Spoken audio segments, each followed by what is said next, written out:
too. In the first minutes, he will explain to us a little bit the perspective of the process they are building with the players, and after that, I for sure will have here some provocations, some questions to him too, and after that, you those who are live with us will also be able to bring some questions to the discussion. Is that okay for you, Bob? Perfect. That's perfect. Okay.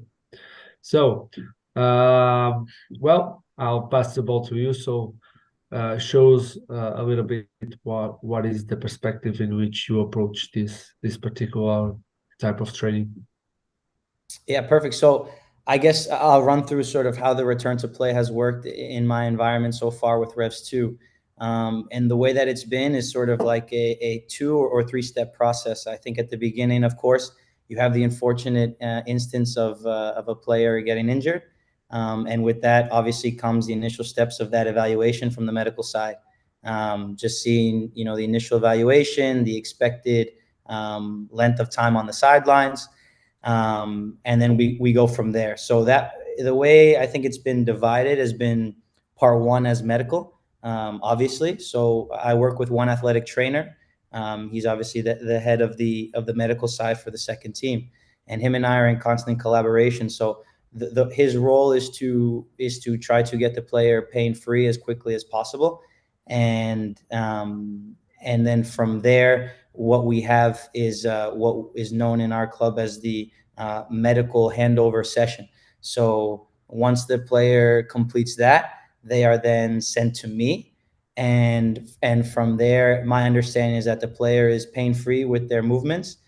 They've been exposed to a little bit of work with the ball from the athletic trainer. And then I work again in collaboration with him to sort of map out how we want to get that player back to full training. And the way we've done that so far is we like to work with in 3 days. So sort of a day one is a mixed day, just a bit of exposure to everything, and then we go a small day, a big day, and then from there we tend to give the player either a day off or 2 days off.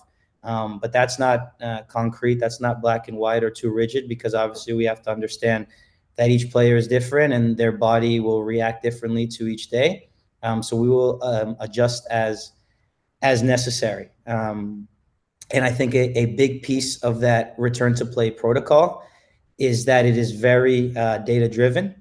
It is very heavy with the numbers. That's how a lot of the planning has gone.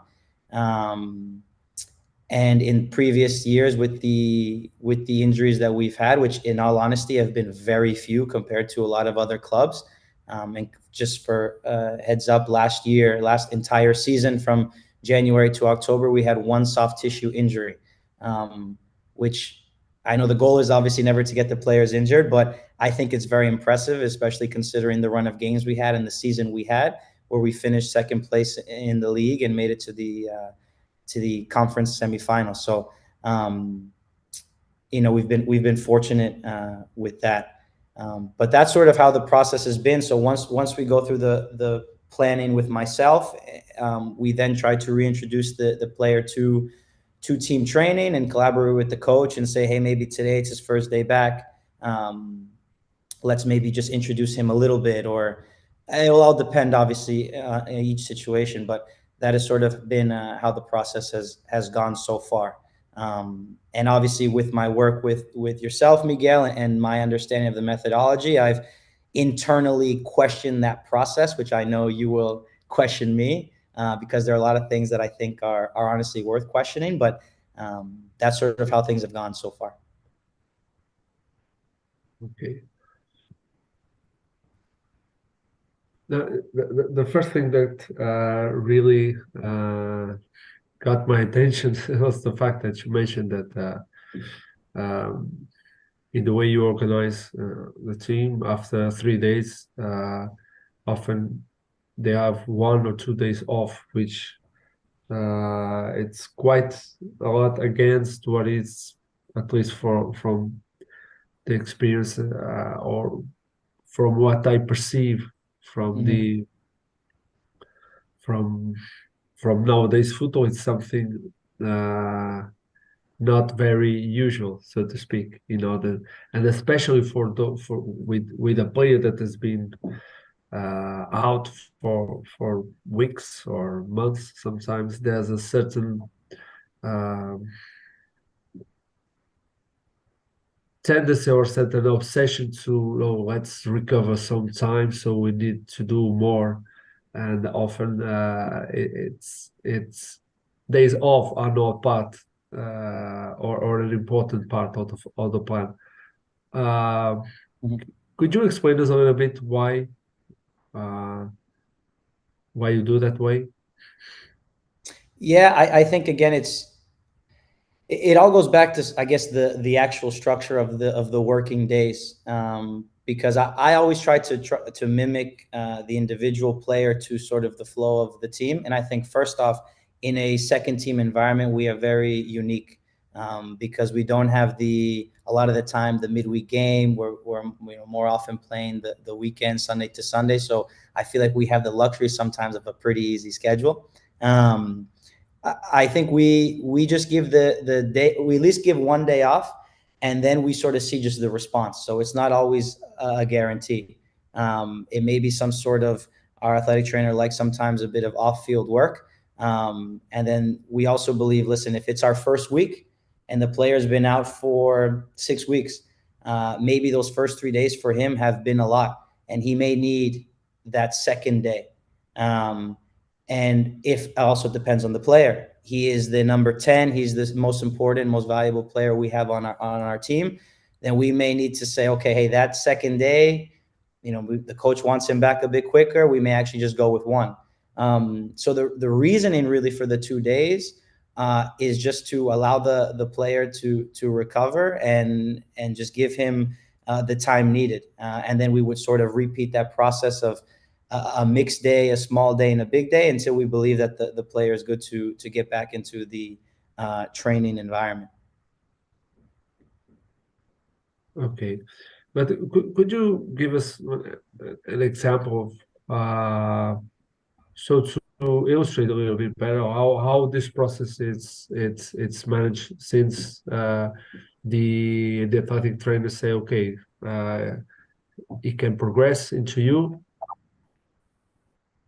Yeah, so I think overall, as I dive in, I already have sort of the critiques. I think it's our return to play process is very data driven, and I believe it isolates the physical a lot. So overall, the creation of the 3 days is based on small and big, which we then translate to um, accelerations, decelerations, which are obviously all measured by GPS. And on the big day, it's bigger space, it's higher speed running, potentially sprinting and whatnot. So the flow of the 3 days is that the first day I view as mixed, which very low exposure to one activity that's a bit smaller space, and one activity where the player is moving a bit more, obviously depending on the constraints we have on the day. Then it's a more heavily focused day on the smaller side, and then a heavily on that third day focused on sort of opening up and getting a bit more of what we call the high speed running and the sprinting. So it is based on that GPS, and obviously I know you will probably have questions about that because I honestly do myself. But that's sort of been the flow of how we've gone about prescribing the days. How I do specifically is I try to relate the best I can um, who the player is, what their role is in the team, and try to create those drills or those activities the most specific way possible. But obviously, it's impossible because one-on-one setting they don't have the interactions and the behaviors. Um, but the most specific way possible to the way that player is involved and the coach wants them in our team, while also trying to satisfy the physical objective with the GPS. And that's sort of how I've gone about working in those 3 days. And but how far you take that idea of to use your words, to relate the best we can to what is the specificity of the player. So when you are designing the training, how do you think, what things you bring to the equation? Perfect. I will use the return to play that I'm going through at the moment, which has been my most challenging one in a fun way. I'm currently working with a number 9 with our striker. So for me, my thought was this: our last return to play session was on Saturday, and we wanted to get him striking the ball a bit more and also opening up. So my idea was I worked with him from the 18 inside the 18 box and got him striking for the first time. So we would have a few combinations, and then I would have him. I would play either one through ball to his right, to his left, the ball in the air, and I would have him. I wouldn't tell him, "Hey, I need you to take 2 touches, finish here. I need you to control this way and finish there."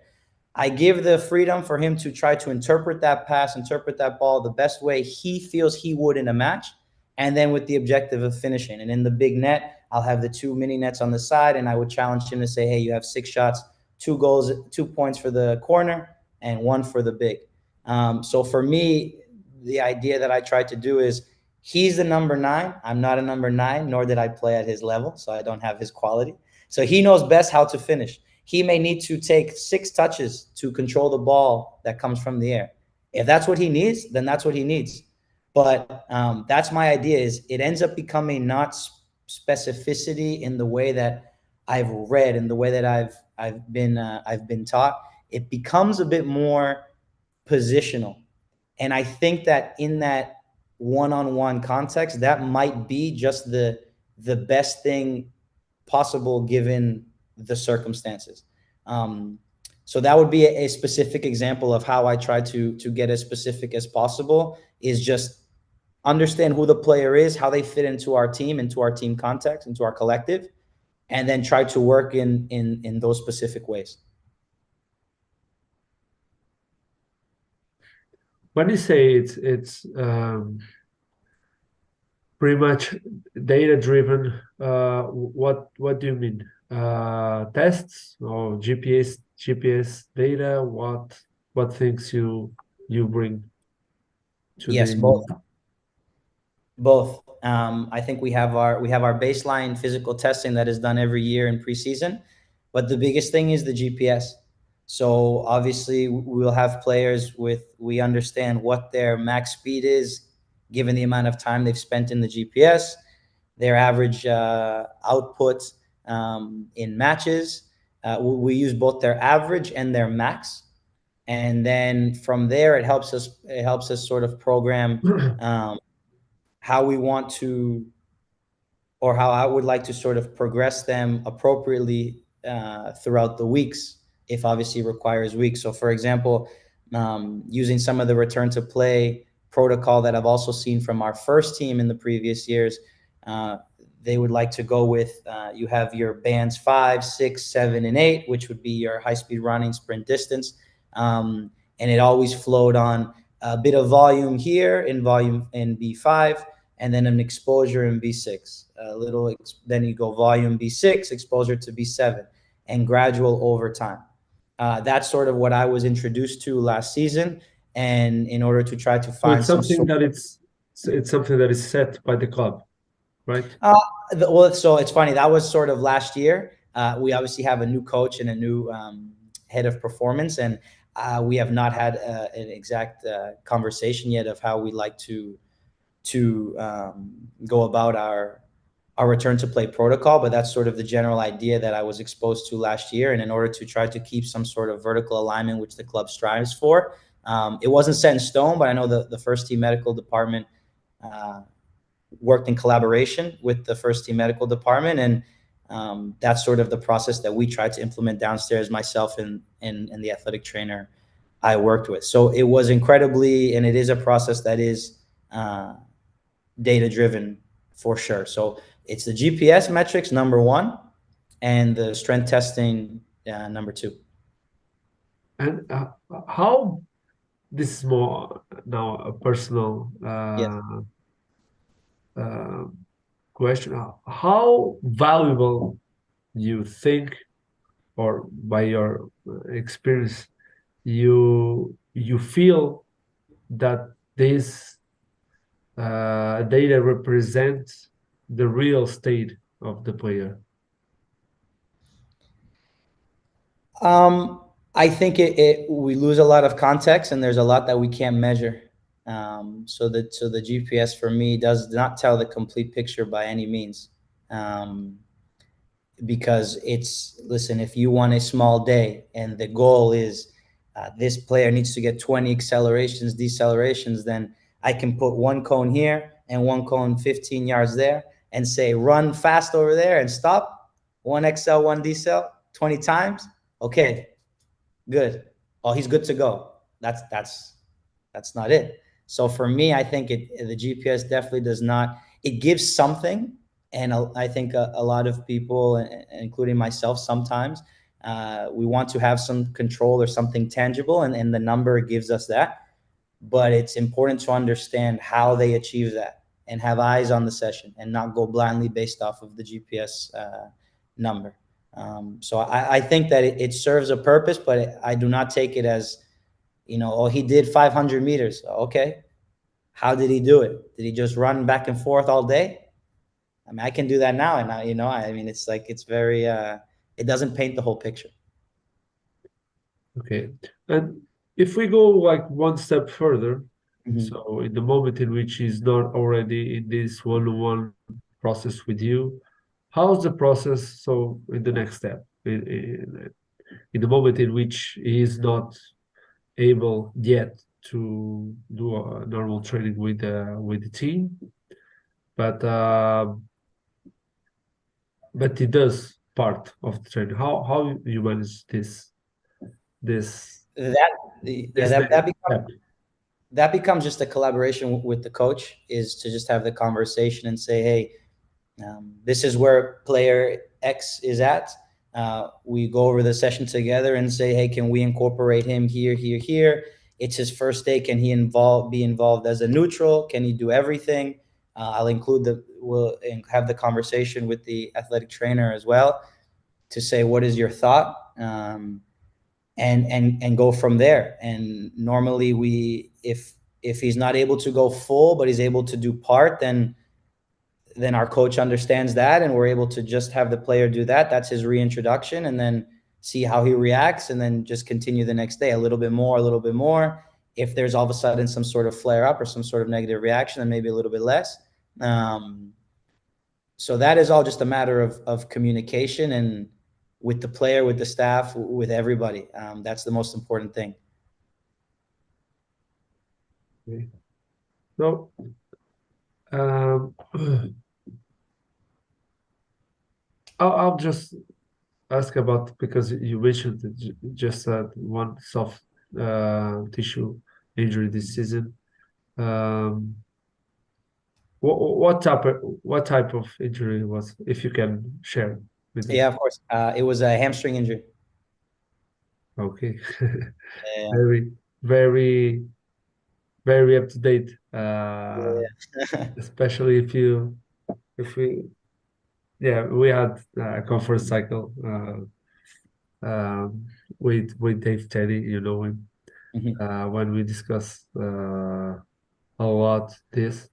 But obviously, it's not even questionable the fact that so far just have one injury. It's a lot about the methodology. Uh, Mhm. so it's something that comes before Mhm. the topic of today. But how do you so in this, so to speak, timeline, uh, what's your perspective about this stage in which you have main responsibility, this one-to-one stage?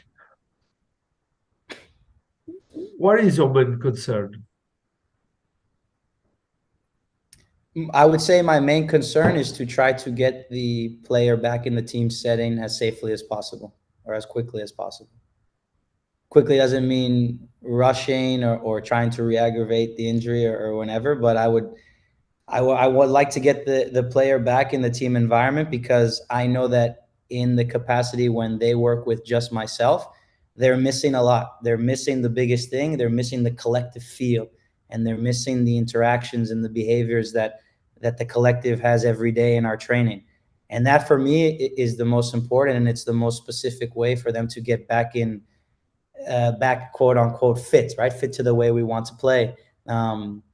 So that's my main concern, is obviously to not have the player have any injury setback, and just try to get them involved as quickly as possible into the team environment again, because not only does it help from that playing standpoint, but from the mental of the individual, because I bet we've all had injuries before when you feel a bit isolated and lonely, and it's the team is training here and you're maybe off on the side, and that affects, obviously, as we know, that affects. So try to get them back feeling good and feeling positive again is one of my main concerns. Well, and that, through the time we had or you gave me the possibility to watch some of your proposals, some videos of Mm. specific situations in training, which I would definitely think there's a lot of creativity in there, and also a lot of concern about uh, not only methodological management, but also the idea of the coach. How do you feel? Recognizing that's sort of out of the box, a lot of situations that are not so conventional. How you feel the acceptance of the staff, the coach, the players? I think I think the players receive it well. I think the idea last season specifically, when I was in the course with yourself and I presented to you some of the ideas, I think we did a really good job of, obviously there's no by the book of tactical periodization, but I thought we did things pretty effectively, and our players really enjoyed it, because at the end of the day, it's a footballer's methodology, and the players played and they enjoyed. And the ideas, I think, were easy to communicate amongst the coaching staff, because we all believed, and that was good. There was some resistance at the beginning. So I think it's a matter of, it was a resistance from the players, I guess, on the, for example, on the +2, 3v3, soccer, tennis, vaccine session. Guys wanted 2 days off. Sometimes even the staff wanted 2 days off. I don't blame them. We know the schedule. It's crazy sometimes. But over time, they saw it. They reaped the benefit, and they said, hey, tomorrow 3v3. I said, oh, hey, a few months ago, 2 days off, 2 days off, and now you want to play. And they say, yeah, okay, whatever. And it become pretty good, especially when the team's winning. Everyone wants to be together, and it's good times. I still find it difficult, though, in to try to present these types of ideas and be somewhat of a black sheep sometimes, especially when maybe you don't have the belief or the trust from new players, from coaches. It's not easy, and I think it's for me the most difficult thing. I don't have a very confrontational personality either. I try to have peace, so I don't. If I feel that the energy is not and the ideas are maybe not well received, I don't sort of continue to butt heads or anything. That's just not in my nature. And it's difficult because I feel like when you present these ideas that are a bit out of the box to people that have had successful ways of doing things, it's difficult. So it's hard, I think, with return to play. For example, hey, instead of maybe having another day with me, the session is a re-entry day. Let's have the player get involved and do 3v3. He can do that. He's already doing more with me one-on-one. Let's have no, I don't think so. Okay, why? And then there's no explanation, and it's more, that's where it's difficult. And I don't have the answer, honestly. That's the type of question I would ask someone like yourself with more experience, to say, how have you dealt with those situations? How do you go about convincing people? Because in my young career where I've been, it's been a bit of a challenge. So that's sort of where I stand at the moment. Yeah, but it's interesting because when you say sometimes more uh, by the book in terms of what is tactical periodization, which I don't believe that's such a thing, Of in course, fact, yeah. because and even Professor Vitor Frade used to talk a lot about the sense of divine proportion, which is uh, despite the fact that you have certain principles that you believe that uh, will uh, get you closer and faster to what you aim for, which is to have the team playing as soon as possible with highest freshness, fluidity possible. You rely on a certain reality in a certain context. Also, the relationship you have with the staff and the coach, all that counts.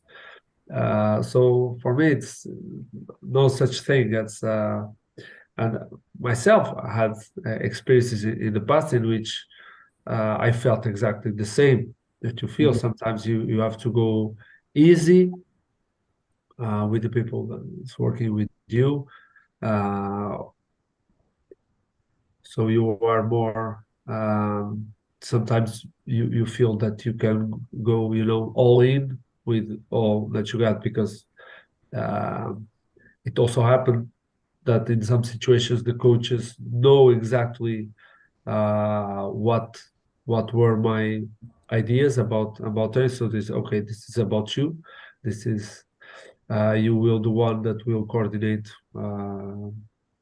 the whole things in terms of methodology. So okay, all in. And in other situations, I had to be much more, easy. But that's something very natural for me, and I don't feel that I stop being myself just because the fact that I realized, okay, I have to deal with coach beliefs, technical staff beliefs, fitness coach beliefs, and in order to try to convince, because I believe that these things would help us to get closer to what we want. But in this process, if you don't get a way to relate with people, you will fail for sure. And you Mhm. are not helping, actually, no, neither the club or the coach. Mhm. Uh,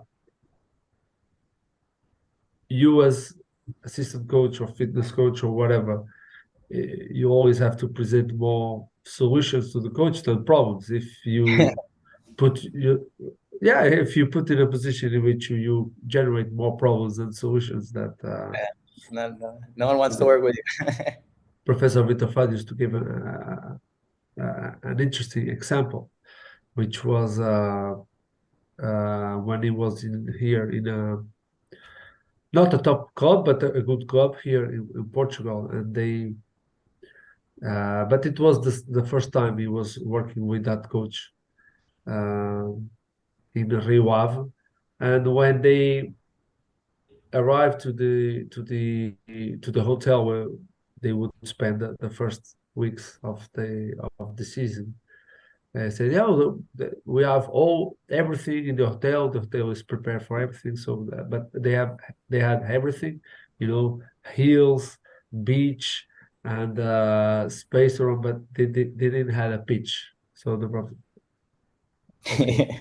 And if you ask me, Vitor, Did you make tactical precision there? Yes, but considering the circumstances, so there's a logic that is beneath of what we do with the conditions we have that is the same, but I have to regard uh, the the circumstance, so the context that I'm in. So Mhm. it's there's no, just to get back to the idea that there's no such thing as a by the book in my perspective. There's contexts, and on each context, if you can protect the core things, the most important things, sometimes you if you have to give up on some things, uh, it's good if it's not one big thing, which Mhm. would be uh, what we call, for example, this horizontal alternation in order to